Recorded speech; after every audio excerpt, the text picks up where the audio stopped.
cook one of my favorite simple dishes. It is called sambal sardine.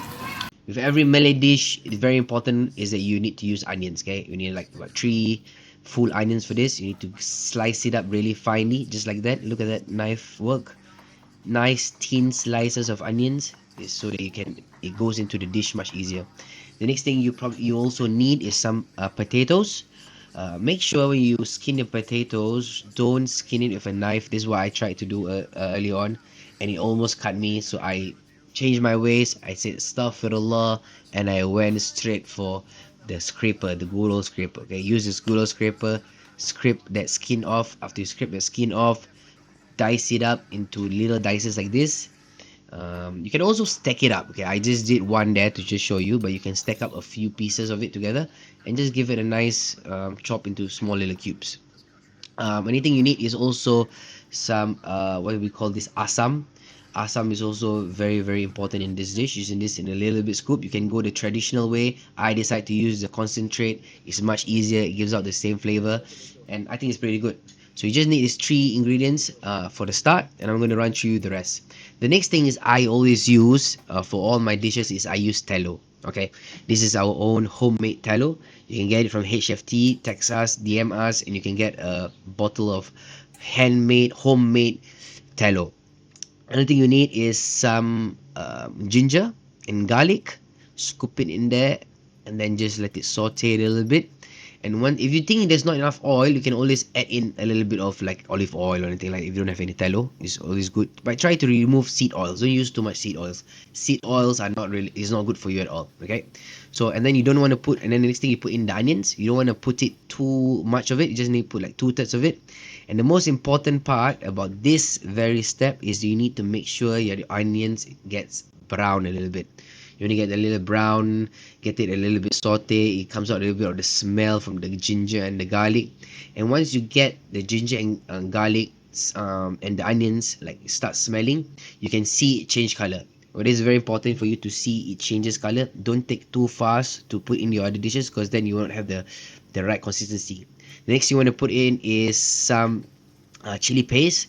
You can get it in a jar. You can whatever is easy for you. I just get the one in the jar. This one tastes pretty good. I had a little bit left, so I just finish it all up, and just put it, stir it in, and get it nice. And the key part about this part is that you want to get the chili, the oils from the chili start separating from the dish. This is the important part about this step. You want to get your chilies, the onions, the garlic, all like immerse itself together.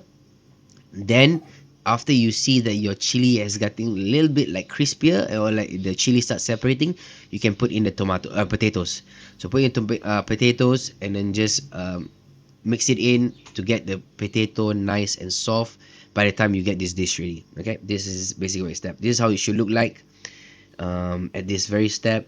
The onions, you can see is soft. The potatoes is, you cover it up and mix it well. Next thing you need is a can of sardines. Okay, the reason I want to show you guys this is because I realized that not many people know how to use a can opener. Okay, I was self-doubting myself just now, because thinking that there was another way to use it, because I've seen some of these guys using a can opener and they have no clue how to open a can opener. They literally have to call me and ask me, how do I open this? So I think show them a YouTube video how to open a can. Okay, anyway, so once you get your open up your can of sardines, you want to separate it out, separate the fish from the sauce, and that's basically it. Once you got that done, you see your onions and all the comes is ready. Then you put in the fishes, but the fish is really soft. Okay, they pressure cook this fish to is like to the max.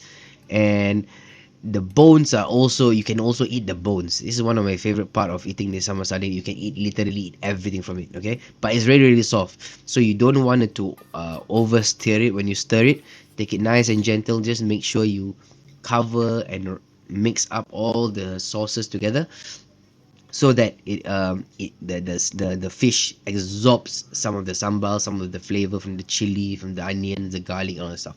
Just mix it a little bit. Make sure it covers it. Make sure it like it wraps it. The sauce wraps itself around the dish. Okay, that's basically it. Just give it a nice few stirs. That should be good enough. Once you have done that, stirring it up nice and well, you wanna then pour in all the sauce from the can. They use a tomato base one, which it gives it sourness, and it gives a nice balance from the chilies we put in. Next, we put in the asam concentrate, pour it into the pot, and just let it sit there, mix it up, just get it all mixed up. And then the key part about this step is that you want all the new flavors that you put in to immerse itself together and get it all like really mixed up, because the flavor of the sourness from the tomatoes, the sweetness from the tomatoes, the sourness from the asam, and the spiciness and the heat from the chili is gonna mix in together to give an amazing umami flavor. So you guys remember earlier on we had also those a little bit of onions left, and I didn't want to put the onions straight away right now because it will literally dissolve right up straight away. So you want to put a little the balance of the onions that we had into the pot when it's like at this stage. This so you have a bit of texture, you have a bit of the onion texture, and you don't lose all that texture when you start cooking, because right now the onions that we put earlier on has literally dissolved into the entire sambal. So these onions is to give a bit of texture. At this part I like it a little bit hot, so put a bit of chilies in there, and you just mix it up like that. Just mix it up a little bit here and there. You don't need to go crazy on it. Make sure you don't go too hard on it, because you will break the fish up. That's done. This is literally dish is done. Nothing much else to do.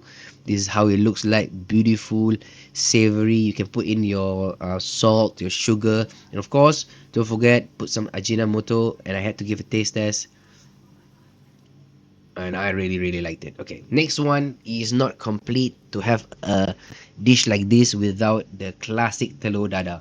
So telur dadah, same stuff. I decide to use a Holland or a white onion or brown onion, chop it up nice and fine, just the same way as the other one that you did earlier on.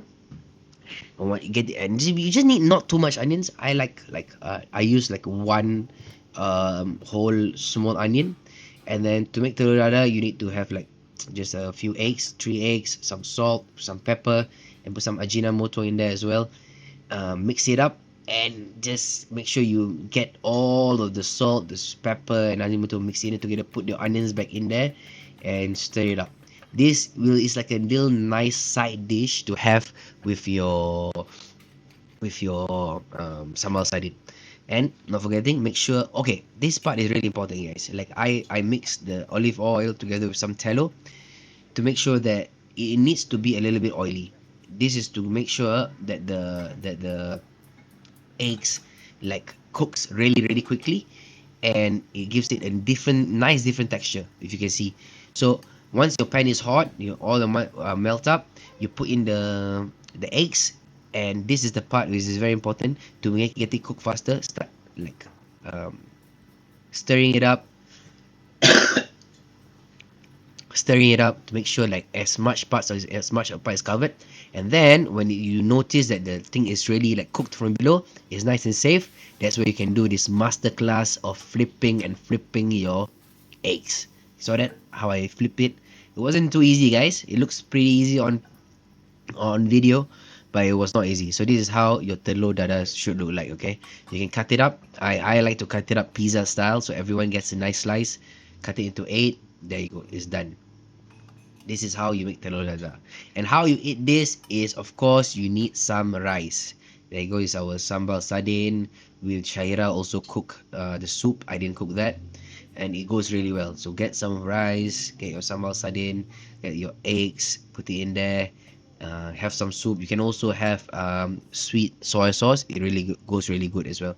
This is how it looks like. And most importantly, I know you guys might be wondering, what the hell is this guy, he's using his hands. Yes, use your hands. It is not complete until you use your hands. And how you eat this dish is that you're gonna get a little bit of everything. Get a little bit of the soups, apart from the soup, get a little bit of the eggs, get a little bit of the sambal, mix it up together.